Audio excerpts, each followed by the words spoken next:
Hello, I'm Pastor Jeff from the Lutheran Church here in Marion, and we are working through the Gospel of Luke and Acts of the Apostles as part of our Lenten discipline.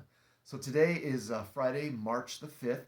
We are in Luke 18 and 19. So again, a long reading today, 2 chapters, and it's taking us right to Palm Sunday. So we are rapidly approaching the end of Luke's Gospel. But there's some very interesting things that are happening in these 2 chapters. The first one I just want to kind of pay attention to is this conversation with the rich ruler. And we've seen this conversation in the other Gospels. But basically, there's this rich ruler, and he wants to know, what it is he should do, and he correctly identifies the commandments, right?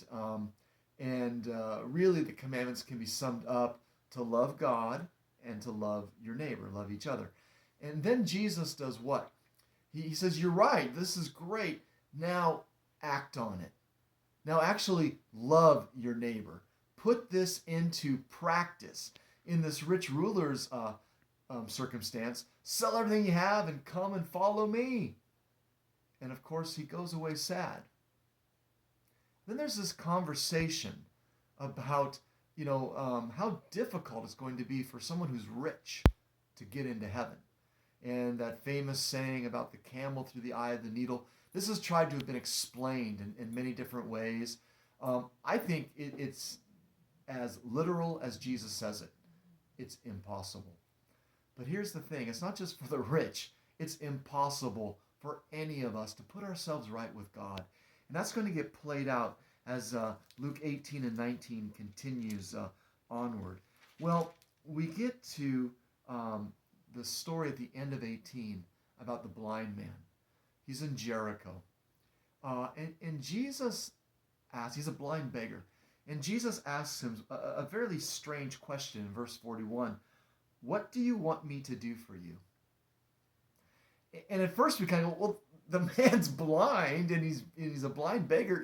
It's kind of obvious, isn't it? But I don't think that answer to that question is so obvious, because I think Jesus is asking us that question as well. Just like with the rich ruler, what do you want me to do for you? For that rich ruler, do you really want to put your faith into action? What do you want me to do for you? And here I think the blind man is symbolically representative of all of us. We need our eyes opened. We need to be able to see clearly who we are and what God's called us to be. And did you notice what the blind man's immediate response was in verse 43? Immediately he regained his sight and followed him, followed Jesus. The goal is to have our eyes opened to the reality of the kingdom of God and to follow Jesus. Well, then we get one of my favorite stories. Here in Jericho, we get the story of Zacchaeus. Zacchaeus is rich. He's a tax collector. He's no good. He's a chief tax collector. And Jesus seeks him out. Jesus goes to the tree in which Zacchaeus has climbed. Jesus tells Zacchaeus, I'm coming to your house tonight. He invites himself over. Jesus initiates a salvific encounter, a holy conversation. And because of this, Jesus says what?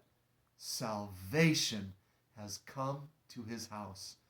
Zacchaeus is very rich. Remember right before? Then who can be saved? How can a rich person be saved? Easier for a camel to go through the eye of the needle. Well, Zacchaeus is a rich person, and salvation has come to him. Why? Because God has initiated the conversation in Jesus Christ. That's the good news that we proclaim.